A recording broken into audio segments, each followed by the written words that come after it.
처음에는 높은 음에 윙윙거리는 소리가 들려요. 그러다가 머리 주위로 불꽃이 튀기 시작합니다. 정구가 깜빡거리기 시작해요. 귀가 멀 것 같은 갈라지는 소리에 놀라 펄쩍 뛰었죠. 그러다가 뜨거워져요. 사막 한가운데에 있는 것처럼요. 그리고 시야가 검게 변할 때까지 비명을 지르고 또 지르죠. 숨을 헐떡이며 정신을 차렸어요. 완전한 어둠 속에서 바닥에 누워 있습니다. 당신은 생각을 정리하려고 해요. 아침에 제일 친한 친구인 발명가를 방문하기로 했었죠. 그는 새로운 기계장치를 연구해왔지만 그게 뭔지는 말해주지 않았습니다. 어쨌든 당신은 그의 현관문을 두드렸지만 아무런 대답이 없었어요. 그때 문이 살짝 열려있단 걸 알아차렸습니다. 당신은 그 집에 들어갔어요. 안은 섬뜩할 정도로 조용합니다. 조용히 그리고 조심히 계단에 다다랐어요. 여긴 아래층으로 향하는데 친구의 연구실이 있는 곳이죠.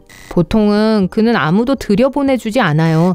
하지만 무슨 일이 일어났는데 친구가 혼자 있고 도움을 청할 수 없다면 어떡하죠? 연구실로 통하는 중금속의 문을 열었을 때 벙찔 수밖에 없었어요. 방은 복잡한 장비들로 가득 차 있었지만 사람은 없었어요. 당신은 그 모든 시험관과 번쩍이는 불빛에 압도당해 실험실에서 나올 뻔했습니다. 또 어디선가 들리는 이상한 낮은 웅성거리는 소리에 약간 겁도 먹었죠. 불행히도 가능한 한 그곳에서 빨리 빠져나오려다가 오른발 밑에 케이블선이 잔뜩 있는 걸 눈치채지 못했어요. 결국 걸려 넘어졌고 균형을 잡기 위해 팔을 휘젓기 시작했어요. 어쩔 수 없이 장비 하나를 쳐서 넘어지게 되었습니다. 장비가 바닥에 떨어지면서 높은 음에 윙윙거리는 소리가 들렸죠. 그리고 나머지는 알 테니 굳이 말할 필요는 없겠네요. 자, 이제 무슨 일이 일어났는지 알았으니 여기서 나가야 할 시간이에요. 일어서요. 다친 데는 없어요. 좋아요.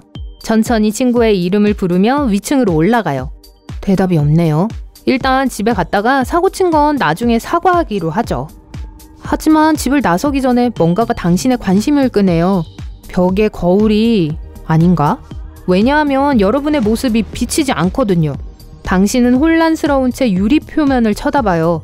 그러다 아주 천천히 눈을 내리깔고 손을 봅니다. 손이 거기 없네요? 전혀요. 나머지 몸도 확인하는데 눈에는 아무것도 보이지 않아요. 이 모든 상황이 악몽처럼 느껴졌지만 당신은 소리를 지르고 빙글빙글 뛰어다니진 않았어요. 하지만 명백한 사실은 부인할 수 없죠. 당신은 투명인간이 되었어요. 입고 있던 옷과 신발도 보이지가 않아요. 당신은 거실로 가서 책을 집어들어요. 분명히 보여요. 음식은요? 부엌으로 이리저리 움직여 냉장고를 열어봅니다. 잠시 동안 파란 접시에 놓인 케이크 조각에 정신이 팔립니다. 잠시 후 케이크를 이미 손에 들고 있어요. 아직 보여요. 오, 기다렸던 순간이에요. 그 오랫동안 꿈꿔왔던 최신 스마트폰 모델처럼요. 그냥 몰래 가게에 들어가서 폰을 손에 쥐고 나올 수는 없잖아요. 당신은 다시 거울로 돌아가요. 케이크를 입에 넣기 전까진 눈에 계속 보이거든요. 그러니까 밖에서 뭔가를 먹으려면 빨리 먹어야 한다는 뜻이에요. 공중에 떠있는 도넛은 정말 이상하게 보일 거거든요. 비록 멋진 물질적인 것을 가질 수는 없지만 여전히 독특한 경험은 할 수 있어요. 멋진 생각이 떠올랐어요. 만약 어떤 엄청나게 비밀스러운 장소에 몰래 들어가서 구경하고 온다면 어떨까요? 예를 들어 공항이요. 특히 근처에 하나 있으니까 드디어 궁금증을 해소할 수 있겠어요. 손을 비벼보려고 해요. 비록 보이지는 않아도 몸은 움직임을 잘 알고 있어요. 당신은 밖으로 나가 공항 방향으로 출발하면서 머릿속에 박힌 노래를 흥얼거려요. 하지만 몇몇 사람들이 어디서 나는 소리인지 궁금해하면서 고개를 돌리자 당신은 조용히 있기로 결심하죠.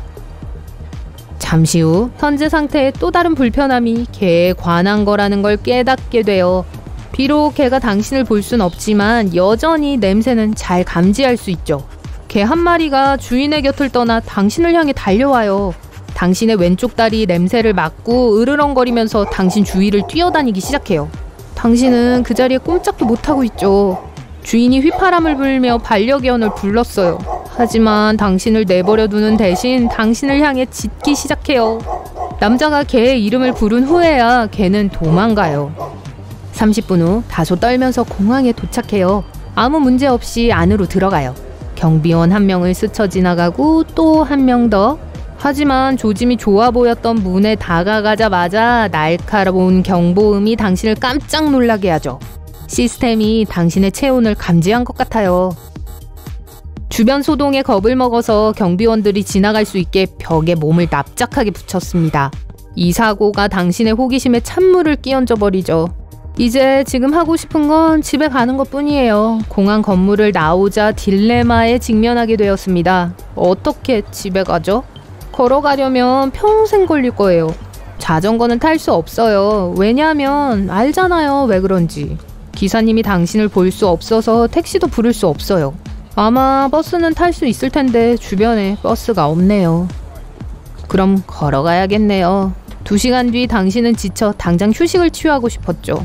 도로 반대편에 호수가 있는 작은 공원이 있네요. 나무와 그림자가 있어요. 살았어요. 풀밭에 털썩 주저앉아 길게 숨을 내쉬어요. 잠시 후 잠이 듭니다. 깜짝 놀라 깨요. 안 돼요. 커다란 개가 당신 위에 있어요. 그리고 금방 포기할 것 같지는 않아 보이네요. 당신은 조심스럽게 일어나 천천히 후퇴하기 시작해요. 그리고 더 이상 긴장감을 견딜 수 없을 때 돌아서 뛰기 시작하죠. 개가 바로 뒤를 쫓아오고 있어요. 어느 순간 호수 가까이에서 너무 부주의하게 움직였어요. 풍덩하고 차가운 물이 코와 입 안으로 들어가고 온몸을 때려요. 수면으로 다시 올라왔을 때 이미 몇 명의 소풍객들이 모여들었어요. 그들은 손짓을 하면서 물고기가 얼마나 커야 저런 소리를 낼 수 있는지에 대해 이야기하고 있었어요. 당신은 그대로 물가로 헤엄쳐가서 그들 눈앞에서 물 밖으로 나갈 수는 없어요. 그래서 숨을 참고 더 깊이 잠수했죠.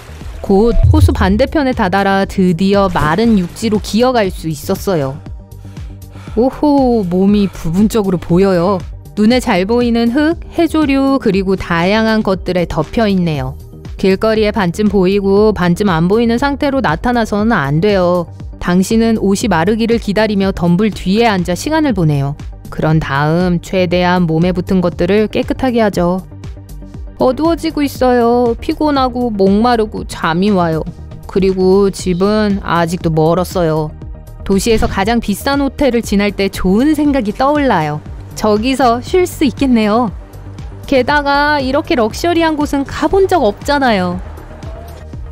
호텔에는 미닫이 문이 있어서 당신은 다른 손님들 틈에 끼어 슬그머니 안으로 들어갈 수 있었어요. 아무도 당신을 알아채지 못하고 질문도 하지 않죠. 엘리베이터를 타는 건 너무 위험해 보여서 꼭대기층에 도달할 때까지 계단으로 올라가요. 오늘 밤 풍경은 장난 아니겠는데요? 하지만 아직 한 가지 문제가 있어요. 방 안으로는 어떻게 들어가죠? 운이 좋은 것 같네요. 청소부가 가장 큰 스위트룸 중 하나를 청소하고 있는데 문이 열려 있어요. 당신은 조용히 안으로 들어가 구석에 가만히 서 있어요. 곧 청소부가 끝나고 와, 이게 되네요. 당신은 밤 도시의 풍경을 즐기며 긴 거품 목욕을 해요. 그런 다음 대형 평면 TV를 켜고 몇 개를 봅니다. 온갖 종류의 리모컨을 갖고 놀고 맛있는 커피 한 잔을 만들고 스위트룸에 있는 모든 소파에 앉아보죠. 눈을 더 이상 뜨고 있을 수 없을 때 당신은 인생에서 가장 부드러운 침대에 눕죠. 얼굴에는 미소를 지으며 잠들어요. 비명 소리에 잠을 깨게 돼요. 눈을 깜빡이며 뜨는데 어젯밤에 있던 청소부가 입을 쩍 벌린 채 당신을 쳐다보고 있어요. 안 돼. 투명인간 능력이 없어졌나 봐요. 이제 어쩌죠?